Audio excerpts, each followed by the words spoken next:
Gentlemen. No do-rag today. I know I need a lineup. I know. Um, Today is day 18, I think, of my journey. And just wanted to get this back. It's early. It's 10 a.m. I've been up since 7. So I'm going to start by saying that, yeah. One of the benefits of semen retention is you wake up early. You go to bed a little bit sooner. Don't look at that as a scary thing. I still go to bed at 1 a.m. in the morning because I work late night. I'm a fine dining bartender, and I still figure out. Let me rephrase that. I still somehow manage to wake up at 7 a.m. full of energy, almost as if I've had 8 hours of sleep, and that's crazy. So yeah, just woke up a couple hours ago. I kind of just sat there and watched some inspirational videos. I did stroll social media a little bit, and I was in a danger zone. I know it. Playing with fire, man, on Instagram. But just always looking for inspiration. I just wanted to bring a couple things to y'all attention. I can't seem to find the words that I want to say today. It's like I have a little bit of brain fog.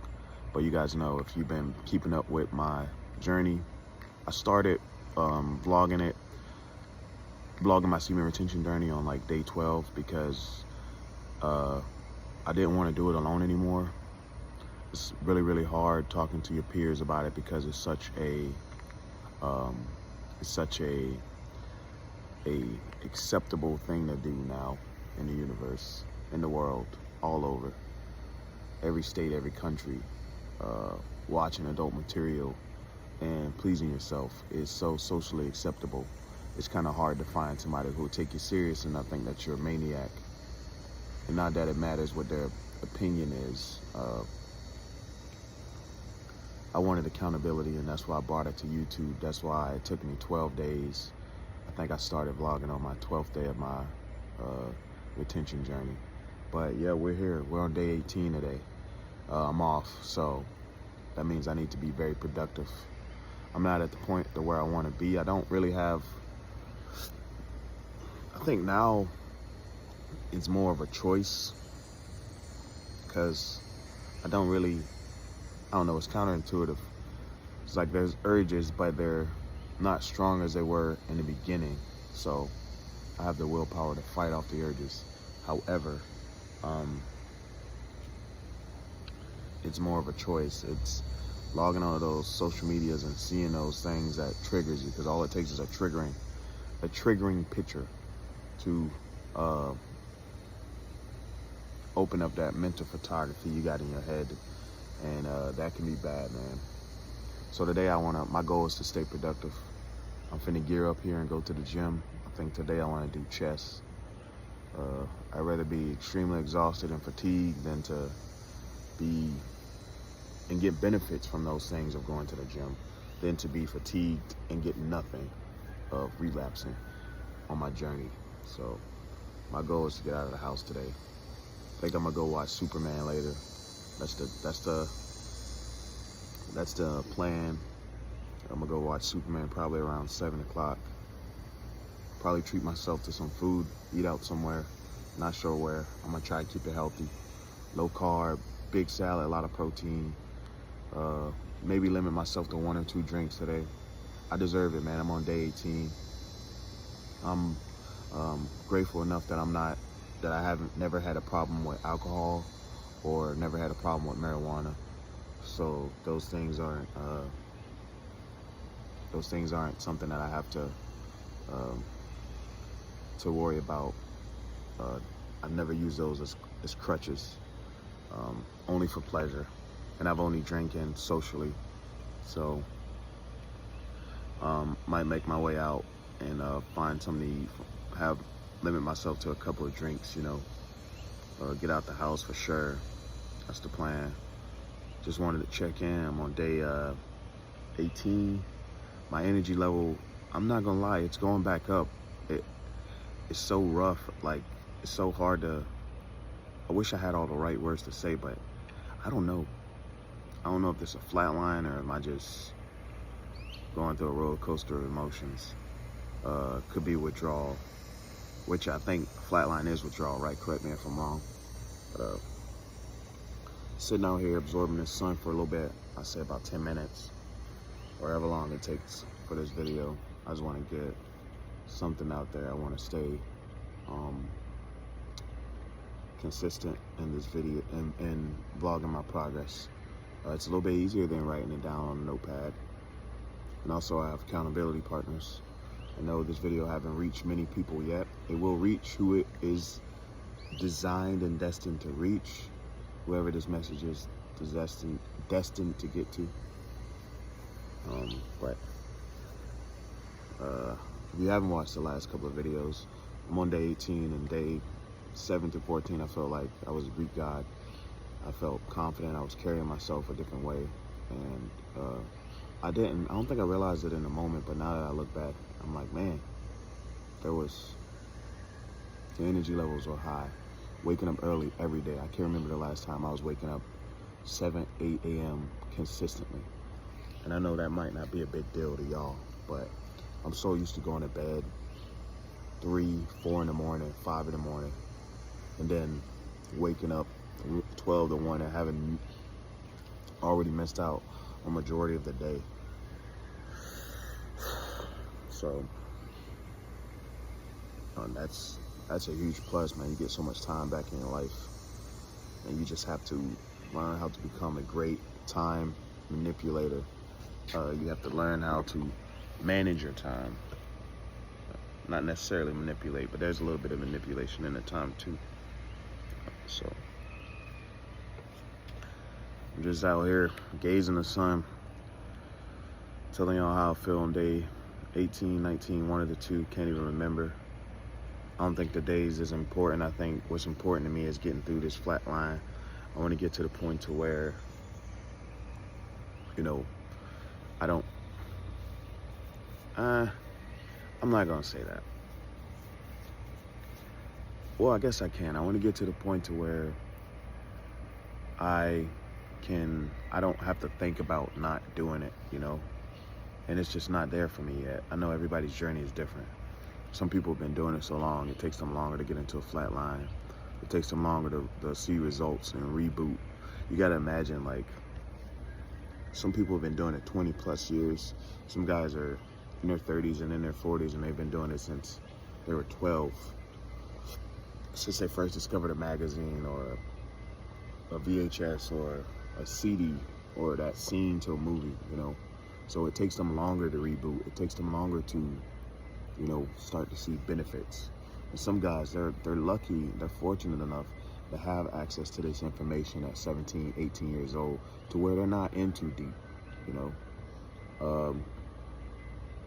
I grew up in a family with not a lot of, I wouldn't necessarily say poverty, because we always had food and water, and for the most part, a roof over our head. But I was fortunate enough to not have access to the internet until I was like 18, 19. So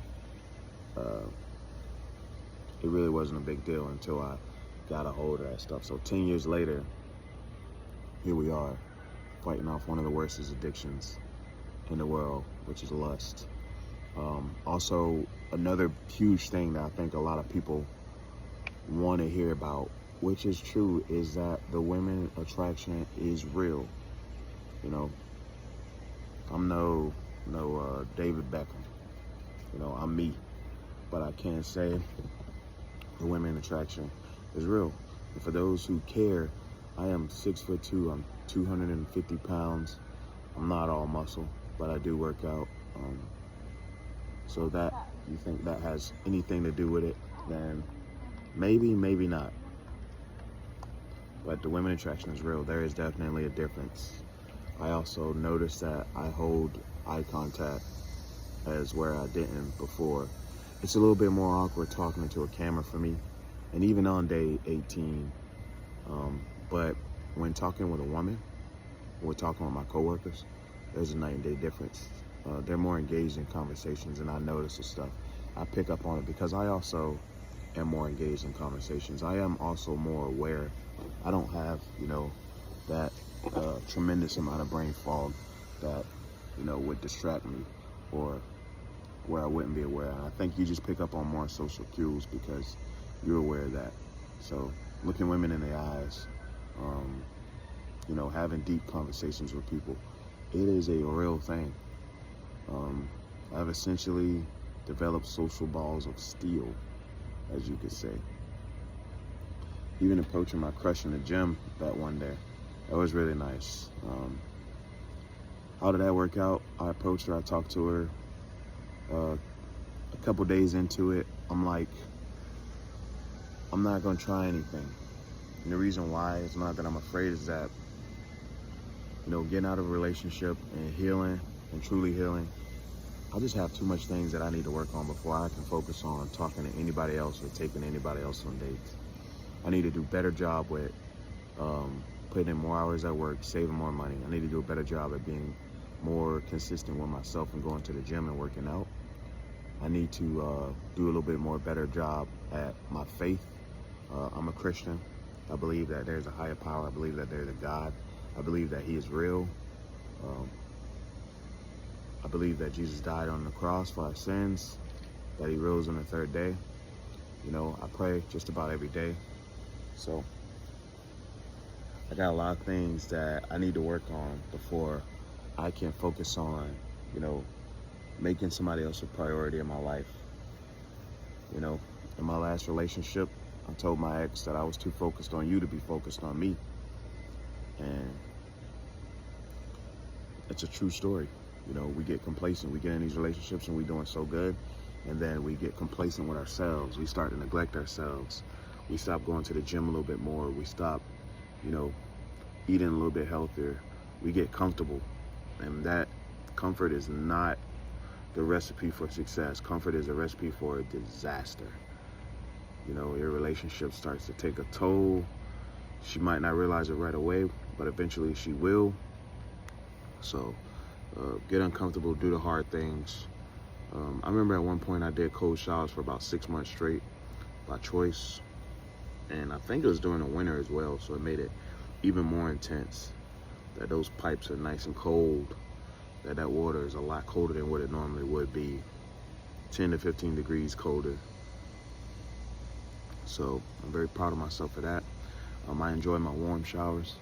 I'm not on that wavelength right now, even though it's the summertime and it's on average 90 degrees here in Georgia. Good old Savannah. But bringing this to you guys' attention, man, women attraction is real. They definitely know something's up. And even though I know I could approach a woman, I could talk to her, I could ask her out, I could dress nice, I could put on a nice cologne, I could brush my teeth, I can wash my face, I can go get a haircut, and I can approach a woman, and I can seduce a woman. But that's not the goal. I think the end goal here is more of a priority, and that priority is just becoming a better person in myself. And as cliche and as corny as it's gonna sound, is I wanna make my institution more stabilized.